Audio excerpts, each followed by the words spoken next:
നമ്മളെ നാട്ടിലെ ജനപ്രതിനിധികളും ഉദ്യോഗസ്ഥരും നമ്മളെ നികുതി പണം വളരെ സുന്ദരമായിട്ട് നശിപ്പിക്കുന്ന ഒരു കാഴ്ച ഞങ്ങൾക്ക് ഞാൻ കാണിച്ചു തരണം. വെറുതെ അല്ല, വളരെ സുന്ദരമായിട്ട് അവർ നശിപ്പിക്കുന്നത്. ആ കാഴ്ച ഞങ്ങൾക്ക് കാണിച്ചറിയാം നിങ്ങൾക്ക്. ഈ ബോട്ട് ചട്ടി കാണുമ്പോൾ പെട്ടെന്ന് ഒരു 5 സ്റ്റാർ ഹോട്ടലിൻ്റെയോ ഒരു ഹെറിറ്റേജിൻ്റെ പ്രവേശന കവാടം പോലില്ലല്ലേ. ഒരു വർഷത്തിന് മുകളിലായി ഇത് നിർമ്മിച്ചിട്ട് ഒരിക്കൽ പോലും ഒരു ബോട്ട് ഇവിടെ വന്നിട്ടില്ല. അതാ ഇതിൻ്റെ രസം. പറശ്ശിനിക്കടവ് അമ്പലത്തിൽ നടക്കുന്ന ബോട്ട് സർവീസ് വളവട്ടണം വഴി മാട്ടൂലേക്ക് പോകുന്ന സ്ഥലത്തുള്ള പാമ്പുർത്തി എന്ന് പറഞ്ഞൊരു സ്ഥലത്ത് ബോട്ട് ചട്ടിയാണ്. ഇത്രയും സുന്ദരമായ സ്ഥലത്ത് നികുതി പണം കൊണ്ട് നമ്മളെ നികുതി പണം നശിക്കുന്നുണ്ട. ഇത്ര സുന്ദരമാണെന്ന് നോക്കിയട്ടെ. ഇതിൻ്റെ ഉള്ളിലുള്ള ഇരിപ്പിടങ്ങളെല്ലാം നോക്കിയട്ടെ. ഇത്ര സുന്ദരമായിട്ടാണ് നിർമ്മിച്ചിട്ടുള്ളത്.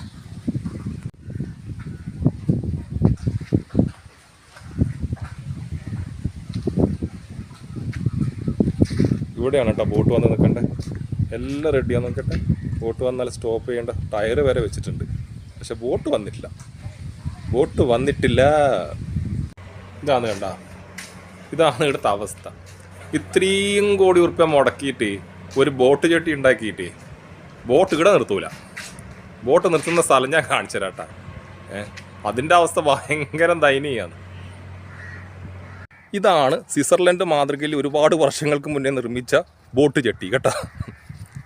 സ്വിറ്റ്സർലൻഡാ ജർമ്മനി അങ്ങനെയാണ്, ഏതൊരു മാതൃകയാണ് നോക്കിയാട്ടെ.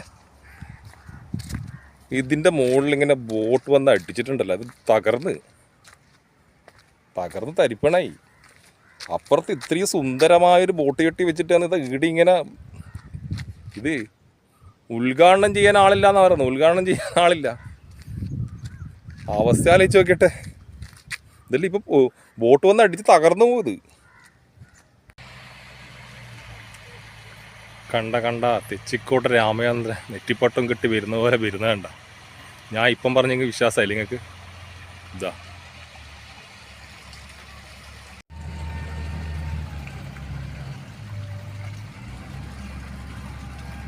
ഇനി വേറൊരു കാര്യം ഞാൻ കാണിച്ചു തരാം. ഈ സ്വിറ്റ്സർലൻഡ് മോഡലിൽ ബോട്ട് ചട്ടി ആൾക്കാർ ഇറങ്ങിയിട്ട് പോകേണ്ടതോ അല്ലെ വരേണ്ടതോ ആയ വഴികൾ കണ്ട. ഇത്രയും ദയനീയമായൊരു വഴിയിലൂടെ വരണ്ടേ. ഇതിൻ്റെ അങ്ങോട്ടെത്തണം ആൾക്കാർ താമസിക്കുന്ന വീടുകളിലെത്തണം കേട്ടോ. അതെല്ലാം ഇട്ട് കഴിഞ്ഞാൽ ഒരു വലിയ വീഡിയോ പോകും. അതുകൊണ്ട് ഞാൻ അതൊന്നും ഇടുന്നില്ല. ഇത് കണ്ട, ആ വിജനമായ വഴിയിൽ നിന്ന് കുറേ ഇങ്ങോട്ട് വന്ന് കാണുന്ന കണ്ട, അതാണ് പുതിയ ബോട്ട് ചട്ടി. ഇതാ കുറേ അങ്ങോട്ടാണ് ഞാനിപ്പോൾ കാണിച്ച സ്വിറ്റ്സർലൻഡ് മോഡൽ ബോട്ട് ചട്ടി കേട്ടോ.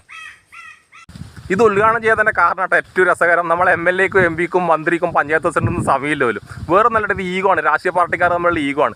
ഈ പഞ്ചായത്ത് ഭരിക്കുന്ന രാഷ്ട്രീയ പാർട്ടി വേറെയാണ്, കേരളം ഭരിക്കുന്ന രാഷ്ട്രീയ പാർട്ടി വേറെയാണ്. പിന്നെ ഇതിൻ്റെ പിന്നിലുള്ള ഉദ്യോഗസ്ഥന്മാർക്കുള്ള പ്രത്യേക രാഷ്ട്രീയ അജണ്ടയുണ്ട്.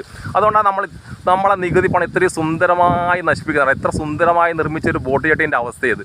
നമ്മൾ എന്നിട്ടാണ് ഇത്രയും എന്താ പറയുക പ്രാകൃതമായ അവസ്ഥയിലുള്ള ഒരു ബോട്ട് ചട്ടിയിൽ വന്നിട്ട് ഇത്രയും വിജനമായ സ്ഥലത്തുകൂടെ ആൾക്കാർ പോകേണ്ടി വരുന്നത്. നമ്മളെ കേരളത്തിൻ്റെ ഇപ്പോഴത്തെ അവസ്ഥയാട്ടെ ഇത്.